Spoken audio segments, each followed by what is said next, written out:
Pues bien, eh, ¿por qué quise este pequeño retiro? Porque me lo propusieron y me pareció una magnífica idea. Bueno, muy sencillo, porque lo nuestro es la oración, es rezar. Es rezar y procurar que se rece el Santo Rosario. Además que se rece en forma continua, siempre, perpetuo. Por sobre todo oración, aunque no es la única que se reza. Hay otras. Y aquí me adelanto a decir algo, porque estuve cortando algunos, es decir, quizás los tiempos no fueron los adecuados. Primero tendría que haber hecho toda esta exposición y después decir, bueno, vamos a cortar, pero bueno, decidí por motivos diversos y porque estamos ya en el tiempo litúrgico, el tiempo pascual, pero he notado que hay un montón de oraciones. Entonces, el tema no es llenarse de oraciones, ni hacer ni que sean compulsivas, no. Simplemente es rezar, eso es lo importante. A veces vale más un Padre Nuestro que un montón de oraciones, ¿no? Eh, la oración no es repetir meras palabras, sino que lo importante es el corazón, ¿eh? La oración del corazón. La oración es un medio, el corazón es el fin. Ese corazón que tiene que ir convirtiéndose siempre. O sea, ¿qué es el corazón? Es la persona en su dimensión más profunda, el yo profundo, ¿no? Como criatura elevada a la dignidad de hijo de Dios, porque eso es lo que somos. Todos nosotros somos criaturas, pero hemos recibido el bautismo y a partir del bautismo somos hijos de Dios por adopción. A veces escuchamos que todos son hijos de Dios. No es verdad, no es verdad. Que Dios quiera que todos sean sus hijos es una cosa, pero hijo de Dios es solo el que está bautizado. El único que puede decir Padre Nuestro es el que tiene el bautismo, el que ha sido incorporado al cuerpo místico de Cristo, el que es hijo de Dios por el Hijo. El único hijo es Jesucristo. Pero nosotros somos hijos por adopción, por Jesucristo. Pues bien, dicho esto, que es una breve introducción, habrán escuchado muchas veces que se dice, y se dice muy bien, quien ora se salva, quien no ora se condena. Si quieren lo ponemos en quien reza se salva, quien no reza se condena. Oración, orar, rezar es lo mismo, ¿no? Bueno, esta frase está dentro de otro contexto, pero fue acuñada por un gran santo, un santo mariano, además doctor de la Iglesia, un gran canonista y demás, que era San Alfonso María de Ligorio. Y lo tienen en un libro que se llama El Gran Medio de la Oración, que lo escribió allá por 1759, antes de la Revolución Francesa. Y él puso, la oración es el medio necesario y seguro para obtener la salvación. Y todas las gracias de las cuales tenemos necesidad para conseguirla. Es decir, la oración no es un fin en sí mismo. Eso hay que tenerlo muy en cuenta. A veces se pone como si fuera el fin en sí. No, no, es un medio. Es un medio para llegar a Dios. Pero atención, es un medio que es insustituible para la salvación. No es que yo puedo hacer a menos de la oración. Es decir, yo me salvo sin rezar. No, porque quien no ora, quien no reza no se salva. ¿Por qué? Porque está negando ponerse en comunicación con Dios, ya de entrada. Es decir, si yo no quiero hablar con Dios, ni que me hablen de Dios, ni hablar con Él, pues ya me estoy condenando, lo estoy rechazando a Dios. Porque la oración que está manifestando que yo me estoy poniendo en contacto con Dios, o quiero, o quiero. La oración es la que nos abre a la gracia y nos vuelve espiritualmente sensibles, somos sensibles por la oración para detectar cuánto ofendemos a Dios y cuándo. A ver, pero siempre hablo de oración porque no es cuestión de decir palabras. Les cuento una anécdota que lo contaba Yelena, que Yelena es una de las que recibía locuciones, había dos niñas que recibían locuciones en Medjugorje, y entonces ella tenía un grupo de oración que estaba a cargo de un sacerdote, un franciscano, y era un grupo nutrido de jóvenes, pedido por la Virgen.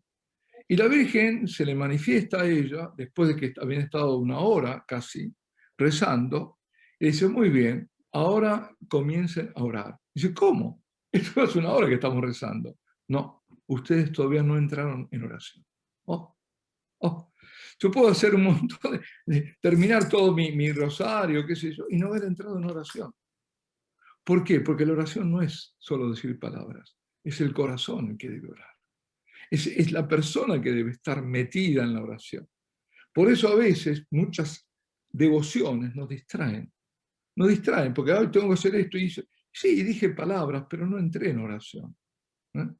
Entonces, y ahí, cuando yo entro en oración, es cuando yo me di cuenta cuán pecador soy, cuánto ofendo a Dios, me vienen por ahí pecados antiguos, qué sé yo, lo cual mueve a mi remordimiento, lo cual está bien. Nunca al escrúpulo, ¿eh? El escrúpulo decía, bueno, pero me lo confesé, no lo confesé. Si yo lo confesé, basta, basta, no tengo que volver. Pero sí, el remordimiento es bueno, porque me hace sentir el dolor de lo que yo hice. Y también, por la oración, reconocemos los signos de los tiempos. Y por la oración nos damos cuenta de las cosas que podemos hacer o que tenemos que hacer, y que hacemos o que no hacemos o que no debemos hacer. Yo he visto a través de todo lo que vino pasando desde el 2020 cómo las personas en distintos lugares, sin ponerse de acuerdo, sabían lo que tenían que hacer o lo que no tenían que hacer. No me voy a meter en el tema. El que es buen entendedor entiende, ¿no? Es decir, esto no puedo hacer, ¿no? Bueno, ¿y quién es el que te da eso? Ese es el Espíritu, ¿no? Que nos está iluminando a través de la oración. Y por la oración también advertimos el plan de Dios en nuestras vidas. Nosotros estamos viviendo aquí en esta tierra por un fin, es decir, el final es la vida eterna, pero aquí tenemos que hacer cosas, y esas cosas que tenemos que hacer, el Señor nos va iluminando. Entendemos también por qué la Virgen se aparece desde hace tanto tiempo en algunos lugares. También descubriremos quizás dónde son falsas y dónde no lo son. Pero para todo esto, siempre lo que es necesario es dedicarle tiempo a Dios. Hay personas que no lo dicen, pero dicen, va, si no tengo nada mejor que hacer, entonces me dedicaré un tiempo a la oración. No, no hay nada mejor que dedicarle tiempo a Dios y a rezar. Eso es lo primero. Es decir, además la oración debería ser la puerta que abre y cierra el día. Comenzar el día con oración, lo primero, abro los ojos y termino el día con oración. Eso es fundamental. Entonces, dedicar ese tiempo a Dios. Dedicarlo. Ahora, cuando yo digo oración, obviamente, y aquí hay que aclarar, estamos refiriéndonos a la oración cristiana. Sobre todo, pues, sobre todo al rosario, pero no, igual la oración cristiana. La oración cristiana, porque hoy hay mucha confusión, y hay que decirlo, lamentablemente promovida dentro de la iglesia, en algunas, no, la iglesia en algunos casos, no la iglesia verdadera nunca, pero dentro de la iglesia, ¿no? Vemos que en la parroquia, en algún lugar, centro del yoga cristiano, no existe el yoga cristiano, es un cuento, son macanas, eso no existe, eso son trampas diabólicas. La oración cristiana no es un mantra, por ejemplo, una palabra, serie de palabras que se repiten incesantemente, en una suerte de rito mágico, no, no. No, en Tíbet, los budistas tienen, los monjes, unos cilindros de bronce, creo que son, donde están escritas una serie de mantras, de oraciones de ellos, digamos.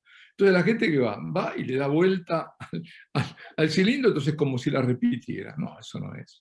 Eso no tiene nada que ver con nuestra oración. Los mantras son invocaciones incluso a falsos dioses, a demonios, ¿no?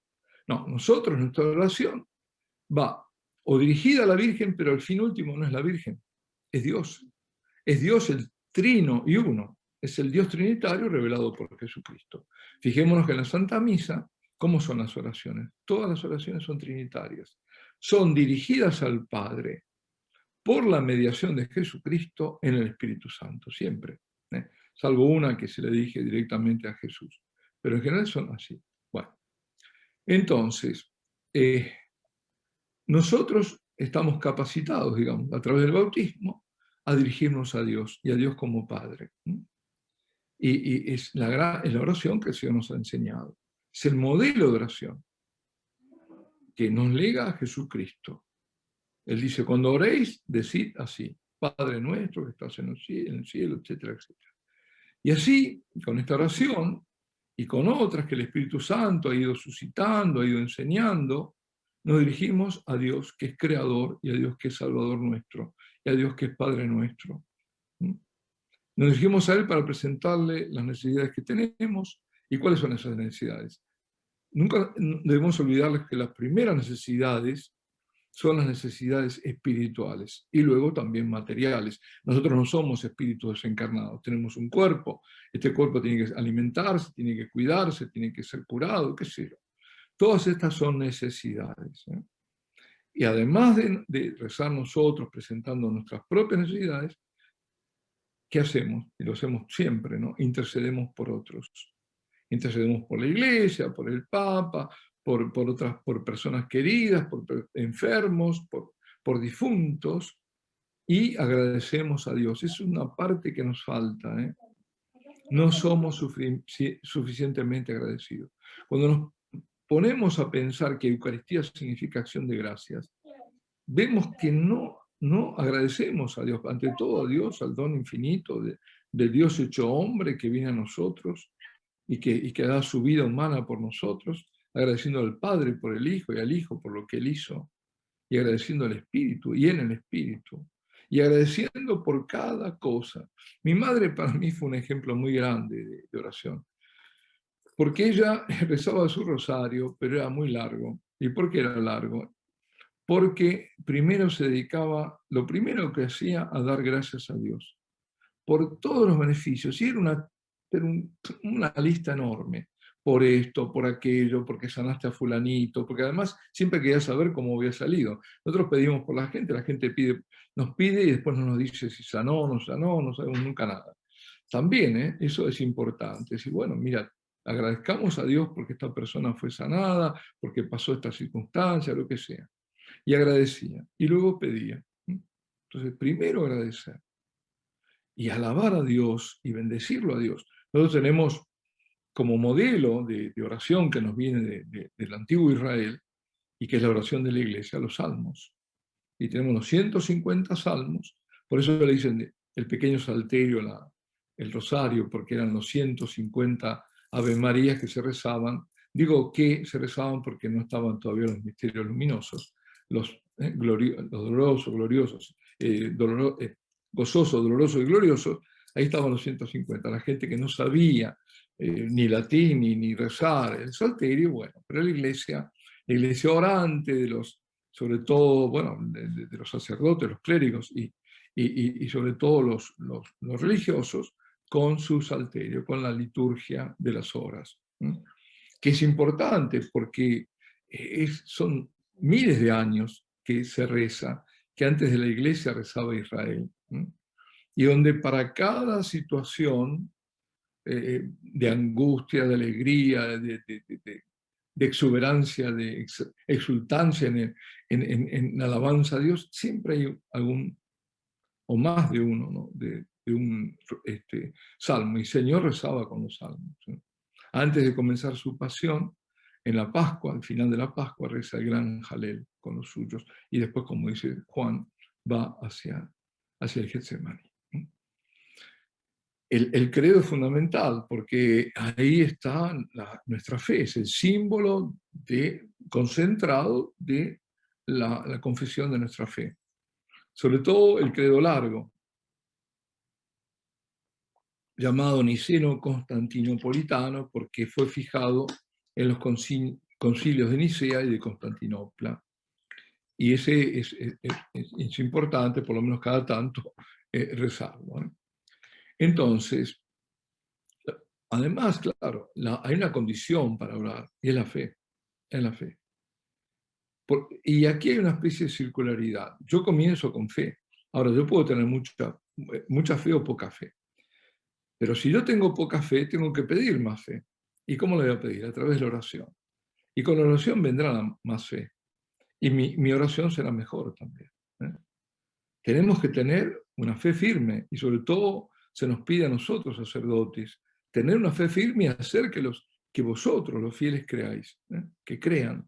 Bueno, a veces hablo en español, a veces un poco en fe en Dios, fe en Dios, fe en el poder de Dios, fe en que Dios todo lo puede, fe en que para Dios no hay nada imposible, fe en su palabra, Él lo dijo, esa palabra que no puedes, es inmutable, fe en los misterios de la iglesia, fe en los sacramentos, los misterios son y fundamentalmente el primero de todo, ¿cuál es? La Eucaristía. Fe en la iglesia, fe en lo que la iglesia ha transmitido. La iglesia no se puede negar a sí misma, no puede ser no coherente a través de todo el magisterio. No puede haber un magisterio que vaya en contra del magisterio anterior, porque si no sería falso, no podría, ¿no? Bueno, entonces, sobre esto se puede hablar muchísimo, yo no me quiero exceder, pero hay ciertas cosas que es bueno saberlas, ¿no? Eh, uno solo que rece está rezando por toda la iglesia. Uno solo. Si yo rezo el salmo, me refiero a los salmos, por ejemplo, es como si yo celebro la misa solo y estoy celebrando por todos. No hace falta que haya personas cuando yo celebro la misa. Eso no hace falta. Mi celebración es toda la iglesia está celebrando. Y también con los salmos. Fíjense cómo comienza. Dios mío, ven en mi auxilio. O sea, también así debería comenzar el rosario. Dios mío, ven en mi auxilio. Aunque seamos muchos, yo no decimos, Dios mío, ven en nuestro auxilio. Dios mío, ven en mi auxilio. Porque ese solo, cada uno está representando a todos. Es el individuo quien ora, no es el individuo, que ora, sino toda la iglesia. La iglesia ora en todos, y quien lo hace en soledad, le está prestando la voz a la iglesia, lo hace en nombre de todos. No es el individuo quien ora en la iglesia, sino que es la iglesia quien ora en el individuo, en la persona. Bueno, podría hacer una mención simplemente a la liturgia de las horas, ¿no? Cómo está estructurada. Por algunos que no lo hicieron, comiencen a hacer la liturgia de las horas, a rezar con la iglesia. Está la liturgia de las horas para los laicos y otras que no, para nosotros, pero bueno, por lo menos esa para los laicos. Hay una división. ¿Por qué se llama liturgia de las horas? Porque el día se divide en horas canónicas y se organiza en un ciclo de 4 semanas. Ahora, horas canónicas, ¿cuáles son? Bueno, empieza a las 6 de la mañana, entonces cuando se dice tercia, y se pasaron 3 horas de las 6, son las 9 de la mañana. Sexta es el mediodía, nonas es las 3 de la tarde, por ejemplo. Está también la liturgia del oficio, que se puede hacer en distintos momentos del día. Laudes antes de todos, supongamos que laudes a las 6 de la mañana. Luego a la tercia, a la sexta, a la nona, después viene vísperas, ya al atardecer, y luego al final, antes de ir a dormir, las completas. Y son todos o salmos o cánticos evangélicos. Es decir, salmos o cánticos del Antiguo Testamento, himnos, cánticos evangélicos, a veces son del Nuevo, de Apocalipsis, por ejemplo, aparece, ¿no? En vísperas. Es la forma en que Dios quiere cómo recemos. Por eso es inspirado. Todos estos son, los salmos son parte de la Sagrada Escritura y por lo tanto son inspirados. Es palabra de Dios. Dios nos puso cómo quiere ser rezado, cómo quiere que se le rece. Y muchos salmos en nosotros ponen las palabras justas. Está el reflejo del corazón del hombre, sus estados de ánimo, las situaciones particulares, por ejemplo, el justo perseguido, qué sé yo. Es cuando transformar la angustia en oración, por ejemplo. Eso, cuando yo estoy angustiado, estoy mal, y oro, eso está bien, porque es un desahogo santo.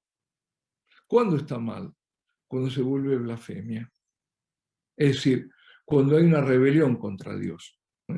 Toda palabra despectiva, ahí sí. Pero yo en la angustia, Señor, pero mira, yo no entiendo nada, ¿qué estás haciendo con mi vida? ¿Qué sé yo? Porque no lo entiendo, pero lo hago oración. Nunca hay que desconectarse de Dios, nunca, nunca. Y así como hay salmos de esto, hay salmos de júbilo, hay salmos de alabanza, hay salmos de lamento, hay salmos penitenciales. Bueno, los más conocidos, el Miserere, ¿no? El Salmo 50, o el de Profundis, el 129, bueno, cuando digo 50, 51 o 129, 130. Bien. Y en muchos se expresa el amor a Dios, el amor a la ley a Dios. 118, por ejemplo. Bueno. Y además, en cada hora canónica hay una lectura de un pasaje bíblico. Bueno, esto lo doy así como un pantallazo, ¿no? Para, por lo menos, que los que no lo hicieron se interesen y puedan entrar en esto. Bien. Vamos al rosario, el Santo Rosario. El Santo Rosario es la oración predilecta de la Virgen. Sor Lucía decía que últimamente la Virgen y Dios le dio un poder muy especial al rosario y que no hay situación, por difícil que sea, que no se resuelva rezando el rosario. Es decir, ocupa un sitio especial en el cual nosotros estamos reconociendo, y eso es lo que Dios quiere que lo reconozcamos, que María es nuestra madre y que es una poderosa intercesora ante Dios. Y que su principal título es Madre de Dios. Madre de Dios. ¿Por qué? Porque es Madre de Jesucristo, Jesucristo Dios verdadero y hombre verdadero. Se acordarán que, bueno, yo lo habré más de una vez dicho, ¿no? Ese título fue reconocido en el Concilio de Éfeso, en el año 431. Pero es un título que, aunque está dirigido a la Virgen, es fundamentalmente debido a Cristo. No me voy a entrar en este tema para no desviarme. Bueno, es decir, la Virgen es Madre de Dios, pero también es Madre nuestra. Si bien el título de Madre de Dios le viene porque es Madre del Verbo encarnado, del Dios eterno encarnado, que es una sola persona, no hay dos personas, porque si es Madre de Jesús es porque Jesús es la persona del Verbo, que asumió la carne, por lo tanto es Madre de Dios. Si ahí dicen algunos protestantes, no, como no puede ser Madre de Dios. Con eso decía Nestorio, no, es Madre de Dios, porque Jesucristo es una sola persona, no se lo puede desdoblar, y ella es Madre de Jesús, por eso es Madre de Dios, en ese sentido. No es Madre de la divinidad, pero sí Madre de Jesús, y Jesús es Dios. Y eso le viene desde la encarnación. Pero además es Madre nuestra. ¿Y dónde le viene que es Madre nuestra? Es el título dado por el Señor. Cuando le confía, le viene desde la cruz. Señor, antes de expirar en la cruz, después de haber confiado Juan a María, dice, mujer, he a tu hijo, se dirige desde la cruz al discípulo amado, a Juan, ¿y qué le dice? Le dice, he ahí a tu madre. He ahí a tu madre. Y ese legado no fue solo dirigido a San Juan, sino a todos nosotros. Y de aquel momento, la Santísima Virgen se abre, es abierto su corazón a la maternidad de otros hijos. Y así nos convertimos en la estirpe de la mujer, en el linaje de la mujer, que menciona la Sagrada Escritura en el primero y el último capítulo.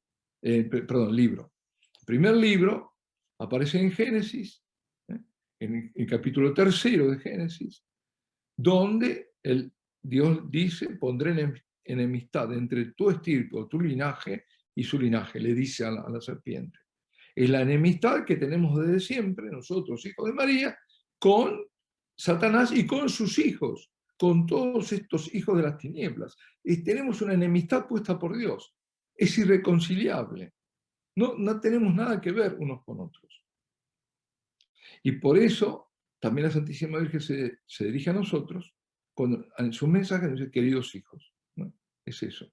En Apocalipsis de nuevo vuelve a aparecer, en Apocalipsis en 12, ¿no?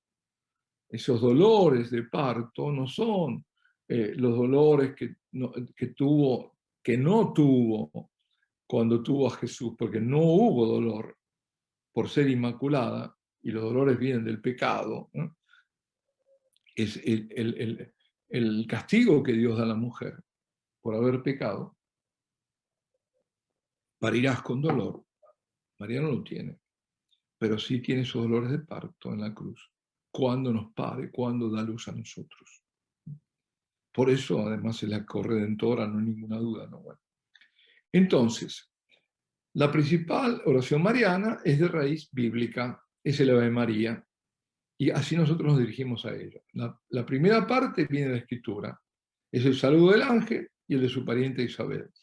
Dios te salve María, llena eres de gracia, el Señor es contigo. Bendita tú eres entre todas las mujeres, le dice Isabel.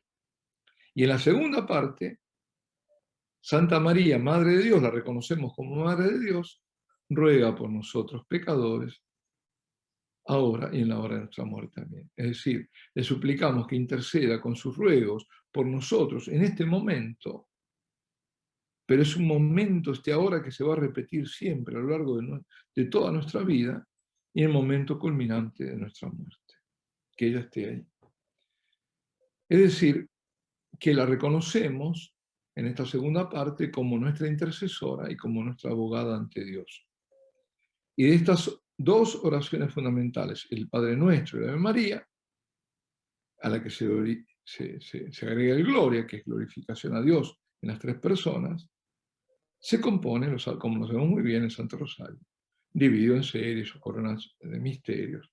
A su vez, cada serie, cada corona consta de, como sabemos, 5 decenas, constituyen cada una un misterio, y recorriéndolos en meditación vamos avanzando por la historia de salvación desde el corazón de la Virgen. Es decir, es como recorrer toda la salvación desde ella, desde ella. Eso es el anuncio que le fueron hecho a ella, también en la encarnación del Verbo. Pero lo que ella recibe es ese anuncio y lo que da es su sí. Así como lo vemos. Si lo viéramos bajo otro punto de vista, diríamos, bueno, es la encarnación el primer misterio gozoso. No es lo mismo, porque ¿qué media entre la anunciación y la encarnación? El sí de María. Eso media.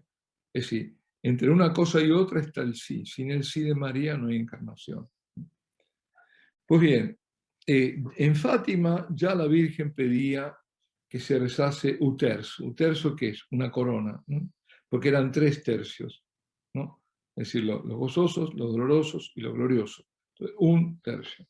Y Medjugorje pidió primero una corona, luego fue aumentando hasta llegar a las 3 coronas, es decir, al rosario completo, porque lo pidió antes de que se incluyera los misterios luminosos, ¿no? Bien, ¿y qué pedía? Pedía especialmente, y lo sigues pidiendo, claro, que los sacerdotes recen el rosario. Y pide también que hagan rezarlo los fieles. Y también invita, lo sabemos muy bien, a que se formen grupos de adoración, lo que llaman cenáculos, ¿no? Y eso es lo que tenemos nosotros y queremos seguir teniéndolo, ¿no? Y mejorarlo en lo que se pueda mejorar. Mejorar en el fondo, porque a esto quiero ir yo, ¿no? No en la forma se puede mejorar y está bien, pero lo importante es el fondo, es la oración, que no nos pase que, muy bien, y ahora comiencen a orar. ¿Cómo? Hace una hora que estamos orando. No, ustedes no estaban orando. Así que sobre el Santo Rosario, por ejemplo, si yo me refiero a Medjugorje, yo sé que algunos lo siguen, Medjugorje, bueno, dijo, ella la Virgen muchas veces dedicó, ¿no? Dijo, por ejemplo, y me parece oportuno recordarlo, os invito a comenzar el rosario. Ojo, podría ser hoy para nosotros, que no lo hemos hecho todavía. A comenzar el rosario con fe viva. ¿Sí? Con fe viva. Es decir, no con la fe de caer, con fe, con fe, con fe, mirando al fondo de lo que yo estoy pidiendo. ¿A quién le estoy pidiendo? ¿Qué estoy pidiendo? Bueno, en general lo sé. Salvo que sea así, deleterio, pero yo sé lo que pido. Dicho sea otro de paso, ¿no? No hay que agobiarse. A veces uno dice, bueno, las intenciones. Ahora yo puse un poco de orden con el tema de las intenciones. Pero lo fundamental es que yo sé por fe que si yo le pido, yo ahora me desconecto. Cuando rezo el rosario solo ni pido, ni hago intenciones. Porque el Señor sabe todas las intenciones que yo recibo de todo el mundo. Y pongo las intenciones en la Virgen. Y con las intenciones en la Virgen yo sé que están mis intenciones, seguro. Y ya está. Ya está. Porque, me olvidé de este. Bueno, yo tengo tantos, claro que me voy a olvidar de muchos. Pero lo importante no es que estén en mi memoria, sino que estén en mi corazón, que de ahí lo va a extraer el Señor y la Virgen, ¿no? Entonces, y ella decía siempre, y sigue diciendo, rezar todos los días, solos, en grupos, en familia, pero orar con el corazón. ¿Mm? Orar. Y por lo menos decía, bueno, un rosario completo, ¿no? Bueno, cuando eran 3, no eran 4, ¿eh? Y la Virgen dice, claro, nosotros a través del rosario le abrimos el corazón, y es así como puede ayudar. Porque no son las palabras es como el trasfondo, ¿eh? El Ave María, todo eso es el trasfondo, pero es el corazón el que tiene que elevarse, el corazón que tiene que abrirse. Por eso un corazón que está cerrado, un corazón que envidia, un corazón que está en la competencia, el que está en el chisme, el que está en qué sé yo, en la difamación, ¿no? Y el que habla de la calumnia, ¿no? Pero ese corazón ese corazón no está, no puede, está cerrado, no está abierto. ¿Mm? Entonces, ahí está la clave de todo. Más que cómo se debe hacer, claro, muy bien, sí, con cierto orden, perfecto, muy bien. Eh, Ciertas oraciones, muy bien, algunas. Si vamos a rezar el rosario, la más importante es la oración. El rosario, ¿cómo empiezo? Dios mío, ven en mi auxilio, Señor, te pido socorrerme, y comencé, ya está, ya está. Fíjense dónde está el modelo. Miren los rosarios por ejemplo, de el Papa Benedicto o el Papa Juan Pablo II. Ahí está. No tienen, es solo el rosario, y va. Y comienza, Dios mío, ven en mi auxilio, Señor, te empieza a socorrerme, viene el rosario. Y después, ¿qué viene? Sí. Y después, al final, las letanías, ¿eh? Las letanías. Y salve Regina. Bien, perfecto, ya está, ya está. Ahora, en este tiempo podemos sustituir el Salve Regina por el Regina Coeli, ¿eh? Pero, pero, pero lo importante es el corazón, es que yo esté limpio, que purifique mi corazón para que llegue mi oración. Dice la Sagrada Escritura que la oración del humilde orada a las nubes y llega hasta el trono de Dios. Ser humilde. El humilde no es soberbio, es todo lo contrario, ¿no? Claro. El humilde es aquel que no es envidioso, sino no es humilde. Y dice la Virgen que con el rosario vamos a vencer todos los obstáculos que Satanás quiere poner en estos tiempos a la iglesia. Y sabemos cuántos hay. Y dice, como lo decía yo al comienzo, lo dice Sor Lucia, o Lucía, como le quieren llamar, no hay situaciones, por difíciles que parezcan, que no se resuelvan con el rosario. Madre mía, lo que está diciendo es muy gordo, ¿eh? Tenemos que creer, apoderarnos, digamos, apropiarnos de esa verdad, de que la Virgen me dijo eso, y yo digo, bueno, pues a rezar el rosario, ¿eh? Y a mí me llamó la atención, son millares ya no sé cuántos serán, de mensajes que ha dado en Medjugorje. Comenzó a darlos ya de una forma sistemática en el año 84, y eran todas las semanas, después del 87, a partir de ahí creo que fue una vez al mes. Bueno, todo ese tiempo son miles, pues nunca faltó el pedir la oración, nunca, nunca. Todos tienen que ver con la oración. Fijémonos en lo importante. Y algunos dijo solamente esto: orad, orad, orad. O sea, oren, oren, oren. Nada, ni hubo queridos hijos, ni despedida, nada. Oren, oren, oren. Es esa insistencia que llama a la perseverancia en la oración, que es lo que el Señor dice. Por eso cuidado, ¿eh? Porque a veces dice, bueno, yo no siento nada, o qué sé yo. No es cuestión de sentir. La oración del corazón no es cuestión de sentir, ¿eh? No es cuestión de sentimiento. No, para nada.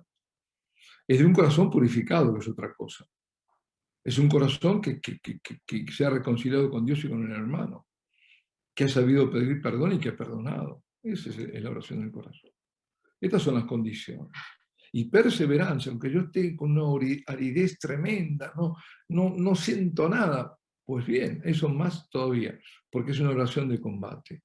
Es no dejar. El Señor, ¿qué nos enseña sobre todo sobre la oración? La perseverancia, ¿no?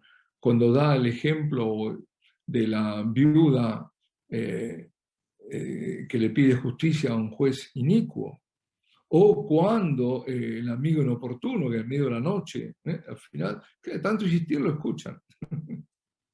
Y además, la profundidad.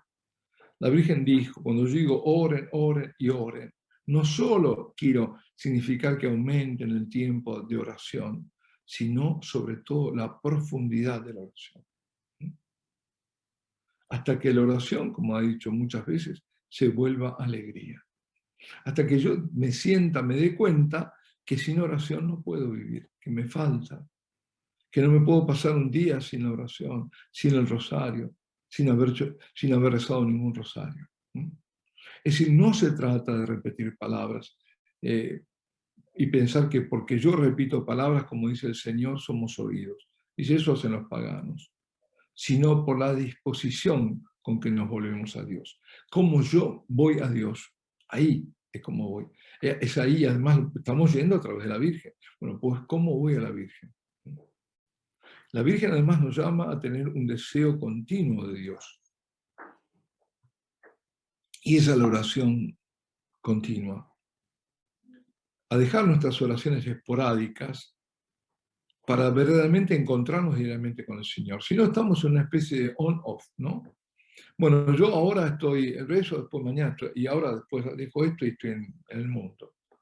Y después vuelvo, y digo, vuelvo, no vuelvo, y estoy en el mundo la mayor parte del tiempo. Tenemos que encontrarnos diariamente con el Señor y tener ese anhelo constante de Dios. Y cuando son esos encuentros, que sean profundos, que no sean distraídos, o que no sean en busca de emociones y sensaciones. Cuidado con eso. Cuidado con que el que busca, ay, qué grande, yo me siento, fantástico. No, no, no, no, no, no. Porque es el mismo que después dirá, hoy no me la siento de rezar. O no siento nada y por eso no rezo. No, no. Eso no tiene nada que ver con oración. Nada, nada. Hay veces que, bueno, era un monje, ¿no? En el desierto, ¿no? Se quejaba al padre del desierto porque dice, me pongo a rezar y empiezan las distracciones de aquí y de allí. Dice. Y le dice el padre del desierto, mira, dice, tú entra en la celda y reza, que tu cabeza vaya donde quiera, pero tu cuerpo que quede ahí en la celda. A veces uno, sí, se le va a la cabeza por cualquier lado, pero yo ahí permanezco de rodillas donde estoy rezando, punto. Justamente el enemigo hace eso, distraer, ¿no? Ahora, hay dos tipos de distracciones. Hay una distracción que es voluntaria. Yo entonces estoy aquí, estoy rezando, de golpe, miro el teléfono, a ver qué me dijo este.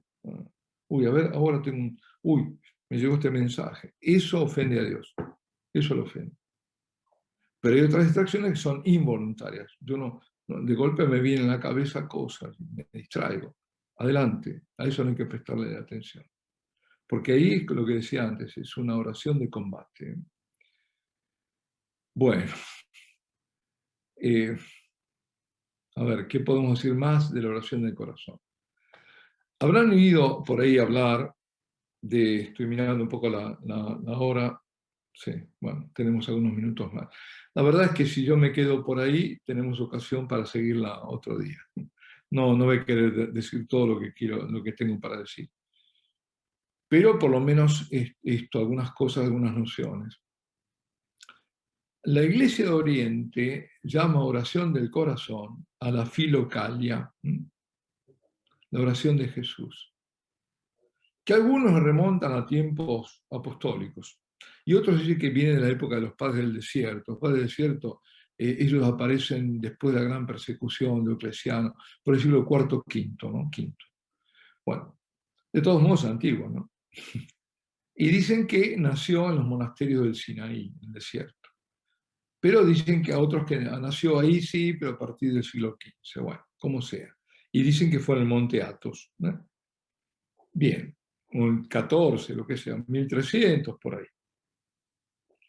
Pero desde el siglo XVIII se expandió esto de la filocalia, y sobre todo se hizo más conocido a raíz de un librito que se llama Relatos de un peregrino ruso, que algunos lo habrán leído, que eso es a finales del 1800, por ahí. Bueno, esta oración del corazón, que no es la que yo quiero hablar, de la que quiero hablar, pero quiero que se sepa, porque también van a oír que hay una oración del corazón, y para que no haya confusión, no es que sea mala, pero que no es lo que la Virgen pide, en este caso concreto. Esta oración del corazón, del cual hablo, que viene incluso del Monte Athos probablemente, o antes, es una invocación incesante, es decir, continua, del nombre de Jesús, que se repite en el silencio del corazón. En cada aspiración y exhalación, o en cada... ¿sí, ¿se puede cerrar? Sí, en cada sístoles o diástoles, ¿no? Bien. Entonces, eh, es en el silencio y es una oración de súplica. Y es la oración del ciego de Jericó. Jesús, hijo de David, ten compasión de mí, o ten misericordia de mí. No verán en distintas versiones, pero el concepto es el mismo. Ahora, eso es una oración importante y poderosa. ¿Por qué? Yo digo, el ciego que decía Jesús, lo llamaba por el nombre. Hijo de David, ya le estaba dando el título de Mesías, porque hijo de David era el título del Mesías. Y ten misericordia de mí, ten compasión de mí. Quiere decir que sabe que Jesús tiene poder, si no, no lo va a pedir. Tiene poder para sanarlo, tiene poder para liberarlo. ¿Eh? Entonces, eso es la oración. Jesús, Mesías, Jesús, hijo de David, con tu poder, sáname, sácame de esta situación, o de la que sea, ¿no? Estoy paralítico, qué sé yo, porque no me puedo mover, porque las circunstancias me paralizan, qué sé yo, del miedo, lo que sea. ¿Eh? Ahora con todo esto, la llamada pandemia, la gente paralizada del miedo, el miedo. Jesús, hijo de David, ten compasión, sácame de esto, sácame de esto. Es decir, esa fuerza de esta llamada filocalia está en el nombre de Jesús. Es el nombre sobre todo nombre, ante el cual toda rodilla se dobla. Es la certeza que quien invoque el nombre del Señor será salvado, como dice Pedro. ¿Eh? No ha sido dado ningún otro nombre bajo el cielo a los hombres por el cual puedan ser salvados. Pero la oración del corazón que nos pide la Virgen no dice que esta no, sino la que ella nos pide más allá de un modo de rezar, de un modo de orar. Es toda oración centrada en el corazón de quien reza. Y que sabe que por su fe toca el corazón del Señor. Y que lo tocará a través de María, pero que va a tocar el corazón de Dios. Es la oración que atrae de Dios gracias. Y gracia sobre nosotros. Y en torno a nosotros. Es un corazón que anhela a Dios. Que tiene anhelo de Dios. Como la sierva anhela el curso de agua, ¿no? El agua, como dice el Salmo 42. Es ese corazón que tiene deseo de Dios y que busca su encuentro. Bueno, más aún, no sé lo que busca el encuentro. La oración del corazón es un encuentro, es el encuentro, porque Dios ya está presente en el deseo. Y ese deseo está más allá, y por eso insisto, de estados anímicos, de sensibilidades especiales. ¡Ay, cuánto quiero a Dios! No. Eso puede ser, pero no es eso lo importante. Es que yo anhelo, yo me di cuenta, además de que yo sin Dios no puedo vivir. ¿Eh? Entonces, el Señor no siempre nos da señales sensibles, como que está cerca, o la Virgen. Sentí olor a rosa. Sí, puede ser que, fantástico, agradecelo. Ojo que el enemigo también puede hacerlo, ¿eh? Cuidado, cuidado con estas cosas. Hay que saber siempre discernir. Pero a veces te da señales, pero otras veces no te da ninguna señal. Hay otras veces que al revés, una aridez fenomenal. Una aridez terrible. Y sin embargo, no por ello faltar la oración del corazón. ¿Se entiende? Yo no siento, pero yo estoy intentando y poniéndome todo lo mío en esto. Entonces, la oración del corazón es la oración la del corazón que goza cuando percibe, cuando se da cuenta espiritualmente de que hay un encuentro. Pero también es la oración del corazón, es la del corazón que sufre cuando Dios decide ocultarse, pero que persevera en el combate y no pierde la paz. ¿Mm? Oración del corazón es perseverar en el amor. Amar orando y orar amando. ¿Mm? Parece un juego de palabras, pero piénsenlo, no es ningún juego de palabras. Ahora, cuando la oración es de intercesión, lo estoy pidiendo por alguien, ahí el corazón se agranda. ¿Por qué? Porque el otro deja de ser un extraño, un anónimo, y hasta en ciertas circunstancias alguien hostil a mí, para comenzar a ser el prójimo, el que está próximo a mí, el que está cerca por la voluntad del amor. ¿Mm? ¿Por qué? Mire, fíjense, no me aguanto y me la tiene contra mí, y ahora en el rosario, este quiere el poder, o este quiere tal cosa, o quiere tal otra. Porque ojo, el enemigo, como quiere destruir el rosario, todas estas cosas las va a poner uno contra otro, seguro, lo primero que hace, ¿no? Entonces, ¿qué hago yo? ¿Le hago el juego al enemigo o hago lo que la Virgen pide? Si le hago el juego al enemigo, entro en ese circuito. Entro en el circuito del diálogo con Satanás. Sin darme cuenta estoy dialogando con Satanás, claro, me miro mal. ¿Y por qué esto quiere esto y no me está pasando por encima o por debajo, qué sé yo? Ahí entré. Pero si yo digo, sí, bueno, la tiene contra mí, evidentemente voy a pedir por él, voy a pedir por él. Va a ser mi primera intercesión más importante, por esta persona. Esta que no me traga, voy a pedir por él, voy a bendecirlo, voy a pedir bendición. Yo les digo que esto funciona. Un vecino que no me pone cara, que es enemigo, pues cuando no me ve paso por la casa y lo bendigo. Bueno, yo soy sacerdote, ¿no? O pido, Señor, bendícelo. Esta persona va a cambiar, tiene que cambiar. Y pido por él. Bueno, entonces, el Señor nos está sacando a través de la intercesión del aislamiento en el que estamos. Y al que a menudo tenemos la tendencia a entrar aislados. ¿No? Eso es parte de la oración del corazón. Bueno, a ver,